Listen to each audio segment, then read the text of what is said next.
স্বামীর মানে রিজিক বাড়ে, যদি আয়ন হতে পারে তাহলে করুক, সমস্যা নেই। যারে বিয়ে করবো সে রিজিক নিয়ে আমার বাসায় আসবে। সো ও যদি আমি যদি কারোর টাকার প্রয়োজন নাই, কিন্তু একটা বউ আসার পরে আমি জানি যেটুকু ওনার হাদিসে আছে, যে ছেলে নেশা করতো, যে ছেলে বেকার, তাকে বিয়ে দিয়ে দেওয়া উচিত। এখন উনি আমাকে বিয়ে করছে, এতে ওনার যদি ভালো কিছু হয়, আর একটা বিয়ে করার পরে যদি আরো বেশি ভালো কিছু হয়, তাহলে বিয়ে করুক, সমস্যা নাই। উনি নিজে নিজে কন্ট্রোলে চলে আসে, মানে কেমন জানি না, আমার কোনো সামলানো লাগে না। ওনার যখন রাগ ওঠে তখন মানে একদম অতিরিক্ত মনে হয়, মানে অনেক হাইপার হয়ে যায় সহজেই। তারপরে আবার একা একাই কুল হয়ে যায়। তখন আমি খালি বলি, আপনি এত রাগ দেখান, একটু আগে এত রাগ দেখালেন, এখন আবার এত নরম হলেন কেমনি? থাক, যান। বিরতি আল্লাহ পাকের হাতে, আমার হাতে নাই। আচ্ছা, তাহলে কতদিন থাকবো এটাও আল্লাহ পাকের হাতে, আমার হাতে নাই। তবে আমার ইচ্ছা আছে সারা জীবন কাটানোর।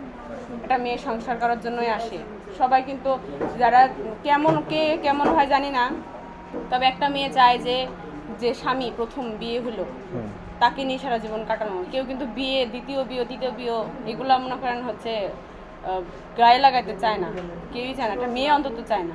একটা পুরুষ মানুষ 2-3টা বউ নিয়ে সংসার করে, কিন্তু একটা মেয়ে পারে না, ওরা প্রথম দিয়ে শেষ করতে চায়।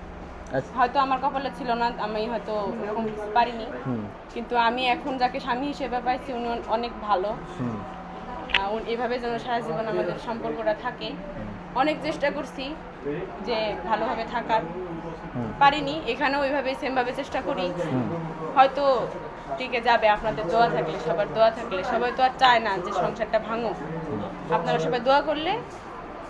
একদম সহজ কথা, শর্ট সেকেন্ডে শেষ। সেটা হচ্ছে 2 ওয়াইফ নিয়ে সংসার করার চিন্তা ভাবনা আমার নেই, আপনার নেই, কারোরই নেই। ও হয়তো উনি পারতেছে, 2 জনকে ভালোবাসে, এজন্য 2 জনকে নিয়ে সংসার করতেছে। আমার পাশে আরেকজনকে কখনো সহ্য করবে না, তো আমার পক্ষে এটা সম্ভব না, পসিবল না। আল্লাহ অনেক বড় স্যাক্রিফাইস, ধন্যবাদ, থ্যাংক ইউ।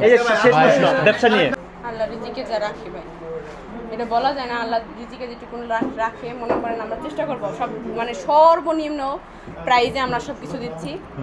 আর আরও কিছু মানে ব্যাগের কালেকশন আছে আপনাদের জন্য, বোরখার কালেকশন আছে, এগুলোর ভিতরে 10% করে আমরা আরও ছাড় রাখছি। সর্বনিম্ন প্রাইজের থেকেও 10% ছাড় রাখছি। আপনারা আসতে পারেন, ভাবিরা থাকলে আসতে পারে, সমস্যা নাই। তো এরপরে যদি আমরা লাভটা কম রাখছি, এতে যদি আল্লাহ খুশি হয় যদি আরো কিছু করার চেষ্টা মানে আমরা পারি, চেষ্টা করলে যদি পারি। ভবিষ্যৎ পরিকল্পনা আছে ইনশাল্লাহ। আমি তো আর যদি আরো 1-2টা ব্যবসা আল্লাহ আমাকে উপহার দেয়, আমি তো আর নিজে এতগুলো চালাইতে পারবো না। তবে চিন্তা ভাবনা আছে, আমি ইনশাল্লাহ এটার সাথে অ্যাটাচ করে ফেলবো। সামনের বছর না পারলেও পরের বছর হয়ে যাবে। আমি যতটুকু কষ্ট করছি, ও একজন মেয়ে হিসেবে, মানুষ এটা বউ হিসেবে বললেই শুধু হবে না, মেয়ে হিসেবে বলবো, ও অনেক কষ্ট করছে ভাই। একটা না, আমরা এমন রাত গেছে, 1-2টা গেছে, আমরা ঘুমাই নাই, ঠিক আছে? এমনকি আমরা রাতে বেলা খাবারও খাই নাই, দিনে ভাত কি আমরা বলতে পারবো না। শুধু কফি খাইছি, চা খাইছি, অথবা রাস্তায় একটা ধরেন বুট পাইলে এটা খাইছি, মানে এইভাবে আমাদের এই 7 দিন চলে গেছে।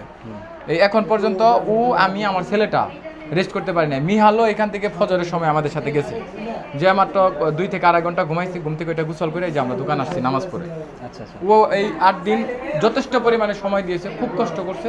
এই জন্য আমি ওর হাজব্যান্ড হিসেবে কৃতজ্ঞতা পোষণ করতেছি। আর আজকে ও ভিডিওতে যা কিছু বললো, এই আপনাদের শুরু থেকে এই পর্যন্ত নিজেই সব কিছু বলছে, মানে ওর মনে যা হয়েছে, ও যা চাইছে, ওর ইচ্ছা হয়েছে ওই অনুযায়ী বলছে। একটা বিষয় আছে না যে তুমি কোনোদিন বলো নাই, কিংবা এগুলো বলতে পারে, আমি এগুলো আর কিছুই বলিনি। আমি বলছি